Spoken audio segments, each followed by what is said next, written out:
nous allons encore une fois de plus donner la parole aux hommes politiques, aux représentants, si vous voulez, des candidats à la course à l'élection présidentielle pour nous vendre leur projet de société. Aujourd'hui, nous allons nous intéresser à la question de la gouvernance et de la diplomatie que nous proposent ces différents candidats en fonction de ces différents domaines. Et puis, bien avant d'aborder cet aspect de la gouvernance et de la diplomatie que nous proposent ces candidats, on va d'abord évoquer la campagne présidentielle. La campagne qui a démarré depuis pratiquement une semaine, d'ores et déjà.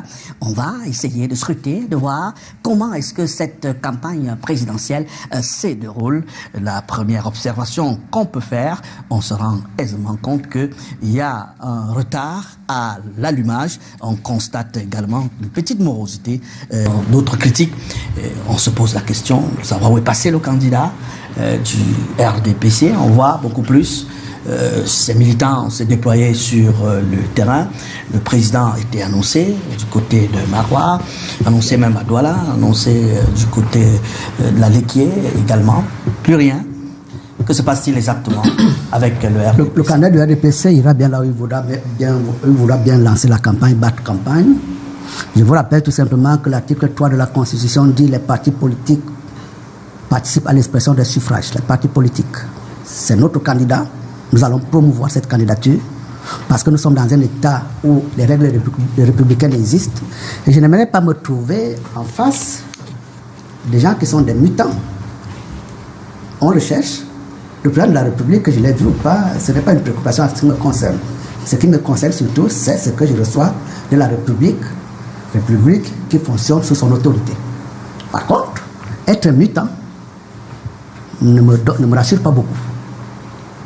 Emmanuel Sim a très mal commencé son propos. Il ne peut pas me dire que je suis devenu défendre quelqu'un qui n'existe pas. Parce que lui-même, je ne suis pas sûr qu'il a une conviction. S'il avait une conviction, il ne serait pas en face de moi aujourd'hui. Mais en réalité, nous sommes dans une coalition de gens qui ne sont pas convaincus de quoi que ce soit, qui peuvent dire quelque chose hier, le contraire aujourd'hui, et la même chose demain après-demain. On ne fait pas la politique c'est quelque chose de très sérieux. Il s'embarque là dans un soutien. D'ailleurs, pourquoi il a passé tout son temps à s'excuser pour pouvoir justifier qu'il est à titre personnel, comme si, y compris dans son propre parti, on ne lui reconnaissait pas cette capacité-là de s'autodéterminer.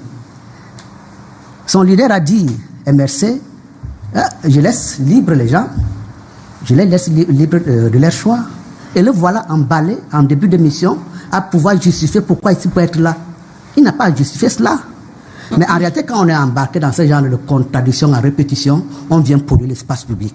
Là, vous êtes en pleine pollution de l'espace public. Oui, Paul Biya, M. Mott. Non, mais attendez. Je ne vous ai pas interrompu tout à l'heure. Je ne vous ai pas interrompu. Vous interrompez parce que vous parlez de Sim, de machin. Je ne suis pas candidat à la présidentielle. Voilà. Donc, laissez mon nom tranquille. Non, vous m'avez interpellé tout à l'heure. Je ne me suis pas offusqué. Je parlais d'un candidat que vous ne croisez pas et que vous défendez. Mais vous défendez qui, M. Mott? Vous défendez un fantôme? C'est incroyable. J'ai dit que moi, j'ai la conviction, j'ai rencontré un homme qui me donne de l'espoir par un travail qui est fait, que M. Biya partira demain. D'où mon engagement derrière lui. Okay. C'est comme ça que ça va fonctionner votre plateau. Je n'ai pas été un mutant, donc je ne vais pas muter. Et puis, c'est pas moi le sujet, M. Mott. Non seulement Emmanuel Sim est un mutant en la matière, mais également la personne. Vous permettez que j'essaye de recentrer, que je vous redonne la parole, je ne vous la retire pas d'ailleurs. Maître Emmanuel Sim, c'est son temps de parole, et donc dans le principe, chacun devrait respecter le temps de parole de l'autre. S'il dit quelque chose qui ne vous semble pas correct, vous attendez votre temps de parole. Même s'il est hors sujet. Même s'il est hors sujet. Même s'il est hors sujet. Emmanuel, ne commencez pas ce débat dans cette condition. Vous allez permettre. Non, mais je voulais juste recadrer pour que je vous redonne la parole. Donc vraiment, rassurez-vous, pour que ça n'aille pas dans tous les sens. Je dis et j'insiste, le principe est connu et accepté de tous les candidats. Chacun respecte son temps de parole. Personne n'entre dans le temps de parole. On peut permettre l'interactivité. C'est moi qui l'autorise. C'est pas vous qui prenez l'initiative de le faire. Donc, nous sommes en République pour construire des zones de compréhension mutuelle. Et à défaut de les avoir construits, au moins quand on arrive vers une divergence, il faut que ce soit une divergence construite. Une politique de tout sauf, ce n'est pas une politique républicaine. Elle pousse à l'exclusion. Dans ce que j'entends qu'il me balance à la figure, c'est comme s'il avait construit dans son fort intérieur tout sauf telle personne. Tout sauf Biya. Sauf que Paul Biya, c'est un citoyen camerounais. À l'état actuel des choses, les lois de la République lui donnent cette possibilité. Et encore, c'est plus grave. Un avocat qui parle avec autant de légèreté des droits fondamentaux qu'il est censé défendre au quotidien, ça me pose un problème. Je reviens à ma théorie de mutation. On est des mutants. Issa Chiroma, et d'ailleurs, les images là que vous avez diffusées tout à l'heure, je n'ai pas vu que l'endroit il a été plein à craquer. Hein. On l'a tellement enfermé, mais vous comprenez très bien que venant d'une personne qui dit tout, qui dit quelque chose aujourd'hui, le contraire après-demain, je ne suis pas sûr qu'il serait à mesure de le croire tant que je n'ai pas vu. Qu'est-ce que Issa Chiroma, en ces 10 dernières années, ne nous a pas raconté. Et vous voyez très bien que là également, nous sommes en face par rapport à ce que nous faisons. La candidature de qui que ce soit n'est pas une situation de contrariété en ce qui nous concerne. Issa Chiroma a commencé son poste ministériel, je crois qu'il était ministre des Transports, je ne sais pas très bien. Avant de chuter là où finalement où il a donné sa démission, il a exercé pendant une très longue période des postes ministériels qui lui ont été confiés par le président de la République. Je peux vous assurer que pour l'avoir reçu assez souvent à la commission des finances, on voyait très bien qu'il était malheureux. Parce qu'il estimait que par rapport à l'envergure, soit disant qui était la sienne, c'était un poste qui ne lui... Et donc tout le temps, il était là en train de pleurnicher sur la modicité du budget qu'on lui donnait. Comme pour pouvoir vous dire qu'en réalité, l'individu, la gouvernance actuelle le connaît. Et donc, quand on envoie un partenaire comme celui-là à un poste ministériel où il ne se sent pas à l'aise, on n'a pas l'impression qu'on a envie de le dorloter. Et dans le cadre de la campagne actuelle, nous sommes en République, on ne va pas également le dorloter. Argument contre argument, on va montrer effectivement qu'en réalité, ce n'est pas un chemin à suivre.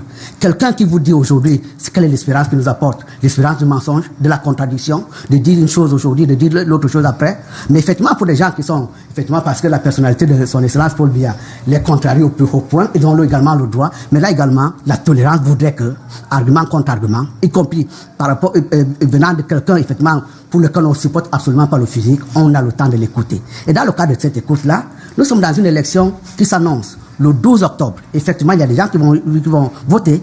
Je souhaiterais tout simplement que, y compris tous les gens qui sont sur ce plateau, que l'on soit attentif à l'écho qui nous viendra des citoyens camerounais. Si demain ou après-demain, effectivement, ce genre de langage-là de tout sauf telle personne prend le dessus, on prendra acte de ce que nous n'avons pas été suffisamment forts pour pouvoir défendre une position qui nous pensait être une position républicaine. Et en ce qui nous concerne, c'est notre candidat. Et je n'ai pas besoin de recevoir des leçons de qui que ce soit. Je le défendrai parce que c'est ce candidat de la prospérité. Emmanuel Sim. Vous sortez par là. Je vais sortir par là. C'est pas un débat entre Emmanuel Sim sort d'une localité qui est la mienne. C'est pour ça que je suis contrarié quand j'entends qu'ils disent ce genre de propos. J'ai vu le Cameroun, du fond du pays, se développer en 43 ans. Et mon espérance aujourd'hui, c'est qu'en réalité, ce modèle de développement-là puisse continuer. Après, maintenant, il y a des gens qui sont d'un caractère superficiel, absolu. Les petites difficultés que nous avons aujourd'hui découlent de ce que je peux appeler les effets pervers de la politique de développement qui est la nôtre et que nous assumons. Un pays de 30 millions d'habitants aux 10 000 localités. Nous avons pris l'engagement, nous avons la volonté de penser que ces 10 000 localités-là, nous pourrons les développer au même rythme, au même moment. Bien entendu, ça donne des contrariétés, mais également, il y a des gens qui estiment parce qu'ils n'ont jamais pu rien faire, ils estiment qu'ils peuvent faire ça en un laps de temps. Nous sommes là pour pouvoir en discuter. Je voudrais effectivement qu'ils m'apportent des arguments, mais pas des arguments sur des personnes. Il ne veut pas qu'on parle de personnes, il parle d'un président de la République. C'est une institution, vous en parlerez comme étant une institution. Ok, merci.